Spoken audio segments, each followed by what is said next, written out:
Shabbat Shalom. Mazel Tov to Caparellis on this very special Shabbat. It's nice to be able to celebrate and be together on this wonderful occasion. I'm going to ask anyone here, is anyone on a listserv? A listserv. Does anyone under the age of 35 know what it is? No one's on a listserv. Good for you. Okay, two of you are. You are. You just didn't want to raise your hands. You're tired. A listserv is, for those a little bit younger, is where people post things, emails, and you can just keep reading people posting endlessly. It's like texting, but more annoying. And I'm in a lot of these listservs for many years. I don't know exactly how I got into them. And then I can't get out. You're stuck forever. One of them is in Lexington and actually often posts kind of just weird things. We have a lot of scientists here in Lexington, so they'll post things like, why do dogs chase after squirrels? You'll click on it, it'll go to an article, you'll click on that. An hour later, you're like, what the hell just happened? So, this week, I saw an article, looked very interesting, and I clicked on the link, and it was by Dr. Caitlin Jettelina, an epidemiologist, and she wrote, COVID-19 6 years later. And here's her quote that I found really interesting. She said, when researchers compared countries that fared well during COVID to those that didn't fare well, they looked at the healthcare infrastructure, population density, universal healthcare, age distribution of the people, how many vaccines they got, and all of these other factors. But the strongest predictor of COVID infections wasn't any of these. It was trust.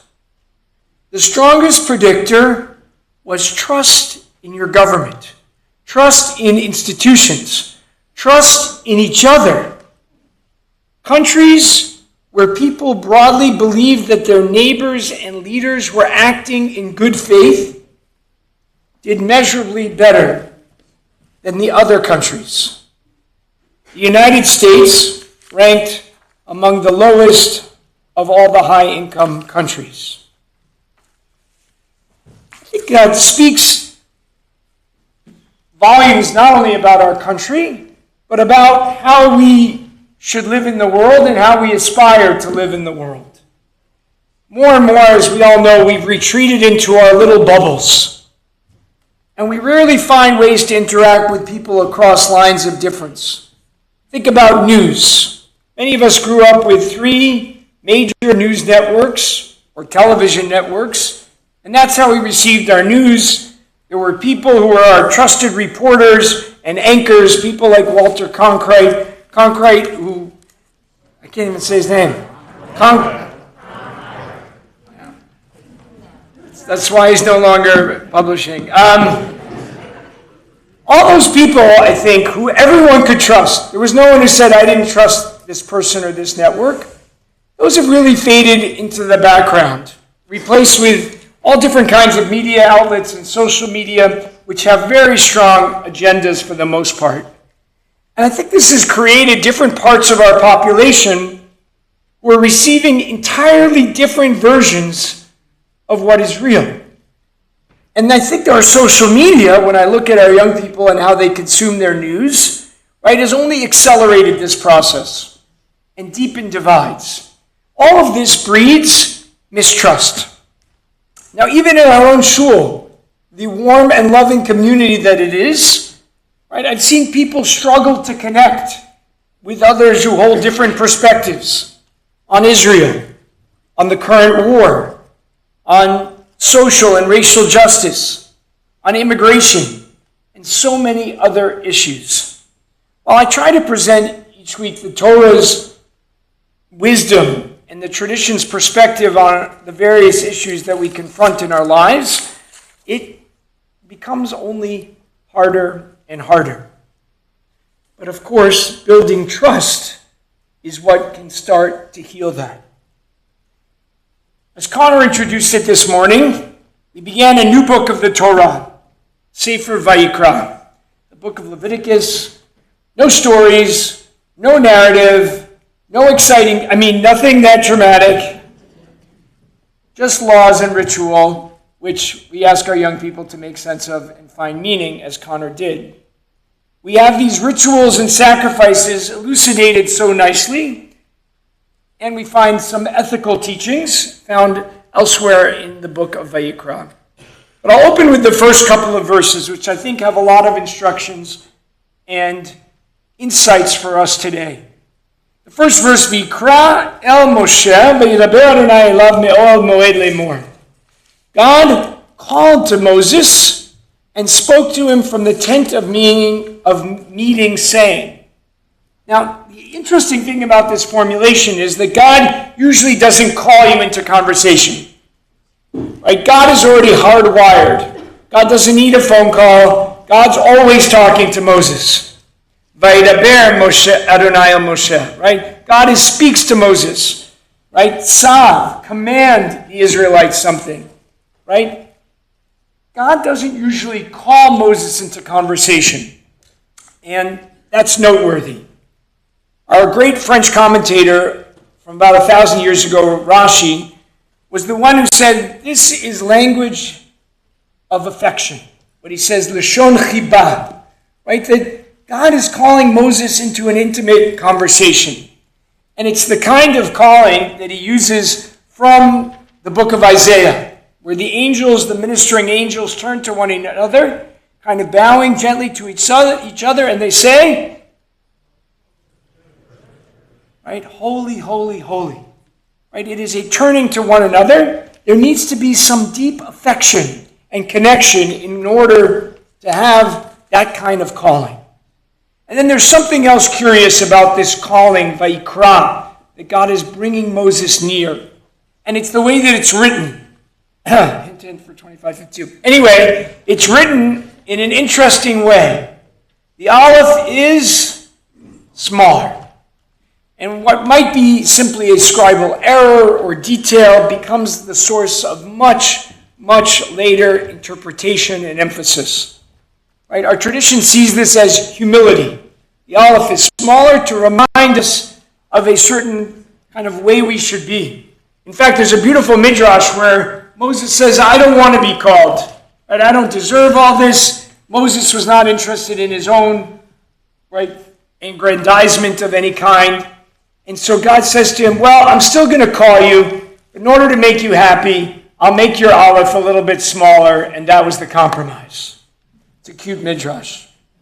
The Baal HaTurim, Rabbi Yaakov ben Asher, a 14th century German-born, who moved to Spain, so Spanish commentator, right, who taught, right, really teaches that Moses, in his modesty, wants to minimize the way he's being called.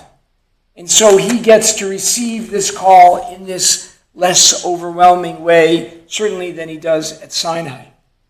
And I think that's a good lesson for us in building trust. We need to make ourselves a little bit smaller, a little bit less forceful with our own opinions, a little bit less certain. And we need the humility to realize that we might not always have all the answers. And then, of course, there's the sound of that letter. The sound of the letter Aleph, no sound. Or as Paul Simon wrote, the sound of silence. And silence, as we know, is central to Judaism. Shema, listen. Right? The act of bringing silence into a moment is often the most powerful word or moment or feeling of connection that one can create.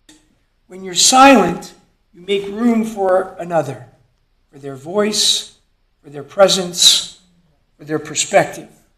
We can truly listen. Now, Sforno, another commentator looking at this text, he was from the 16th century in Italy, also a physician.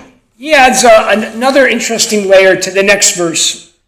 It says, Adam ki yakriv mikem, right? A person among you, one of you, when you bring a korban, when you bring one of these sacrifices, And so it seems pretty straightforward, but Sforno does something a little bit interesting.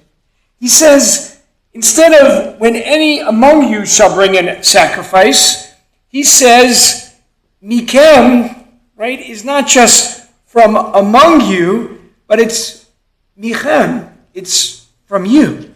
When you bring something of yourself, right, when you bring yourself with a sense of humility, with a sense of open-heartedness, when you bring that, that's what God is yearning for. And that's what we need in terms of building connection. God doesn't want the sacrifices on the altar to be the essence, right? But the inward offering of the self. That's what matters deeply. Because one of the challenges of sacrificial language is that it can feel distant, hierarchical, right? Something done by specialists alone and not by all of us together. Think about Connor's Dvar Torah, where he said, right, we're going to not have this middleman breaking through. And moving away from the sacrificial system gave us that easier access point. And so the Torah itself moves in a different direction. Each person brings. Each heart matters. The offering should come from you, mikem, from within you. And that brings us to a sacrifice that I wanted to point out. The chatat, the sin offering, introduced a little bit later in our parsha in today's Torah reading. There the Torah speaks of something that you do that's wrong but unintentional. A striking idea that it repeats is when sin, then, even if you did it unintentionally, but it becomes known, others hear about it, the Torah wants to make sure that there's a path to move forward, that there's a way to respond, that there's a way to repair and to heal. And the Torah is reminding us there's not going to be perfection. There's going to be miscommunication. That's inevitable. But the point is, what do we do when we have those moments? How do we then return? And trust grows not because no one ever fails, because that's always going to happen. But trust happens when people can acknowledge harm, when they can take responsibility and find a way back to one another. Last week I was given or encouraged to read this book. I don't know if anyone's seen this book, The Bill of Obligations, 10 Habits of Good Citizens by Richard Haas. Well, it's a really interesting book, not a long read, quick read. And in it, I think he's a Republican thinker, and in it, it's a New York Times bestseller, so people have read it. In it, he basically says these are the things that we need to create our country, to make our country a strong democracy that can live up to the values that it has always aspired towards. He says democracy depends not only on rights, right, but on responsibilities, the responsibilities of its citizens. And he lays out 10 core obligations that he believes are needed to sustain American civil life. One is be informed. This is essential. This democracy is counting on each and every one of us to know what's going on, to know enough about history and government and current events so we can make some sound judgments. Obviously tricky given the complexity of where we get the information, but do your best. Second, every one of us should be involved. It's easy not to be involved, but we are supposed to be involved, to vote, to serve, to volunteer, to participate in community life rather than standing on the sidelines. Third, and this one's hard, we should be open to compromise. In a democracy, no one, by definition of the political system, will get everything that they want. And so compromise is absolutely necessary for progress. Fourth, and this one we seem to have lost in particular, people need to be civil. Civil rights. Disagreement, of course, is going to happen, but opponents should always be treated with respect and not contempt. Fifth, I think I'm up to fifth, citizens must reject violence as a political tool.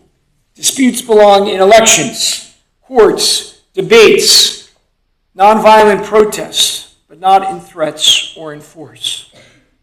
Sixth, people should value norms as well as laws, because democracy depends not only on the written laws, but on the parts that weren't written. Honesty, restraint, accepting legitimate outcomes. Eighth, people should promote the common good, not simply their own interests. That's true in any community. Ninth, people should respect government service and institutions, even while criticizing them may be absolutely necessary. Maybe that was eighth. Ninth, people need to teach and study civics.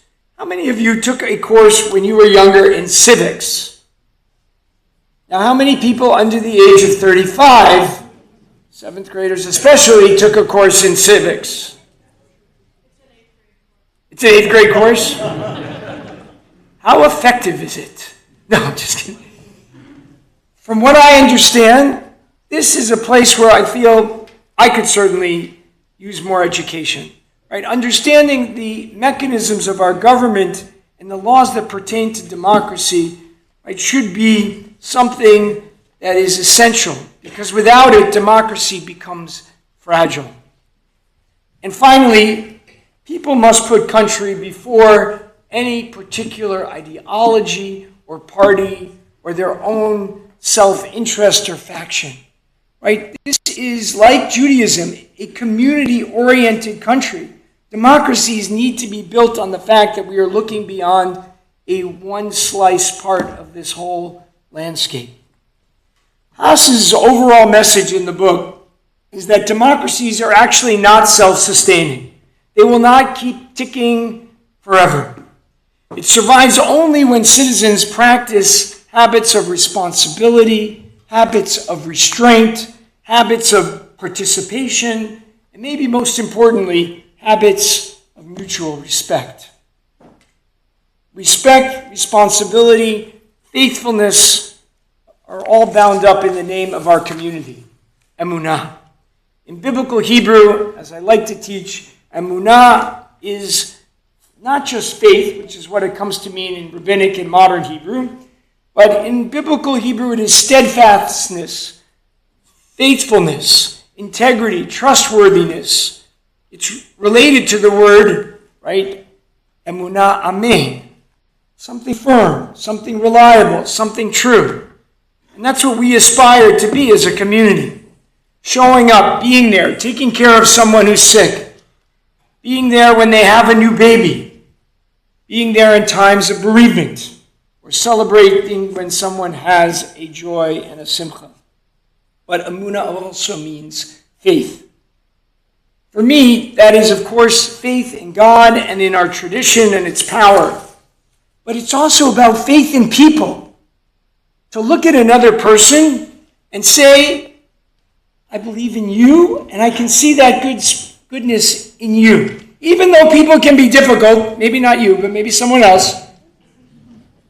Even when the trust between you and someone else can be frayed, or maybe especially then, we remind ourselves that every person contains a spark of the divine, that each and every one of us, every human being was created b'tselem Elohim, in the image of God. And building faith in one another is one of the few ways that we can perhaps bridge some of the divides. So perhaps that is the gentle call of this opening of the book of Va-yikra, and for us this Shabbat, to speak with a little bit more affection, to listen with a little bit more humility, to offer something of ourselves, and to make repair possible when we fall short. In a world of widening mistrust, we are called to be people of emunah, faithful, trustworthy, and present for one another. Here in our synagogue, in our neighborhoods, in our larger communities, and beyond. That is how trust is rebuilt. That's how division heals, slowly but surely. Shabbat Shalom.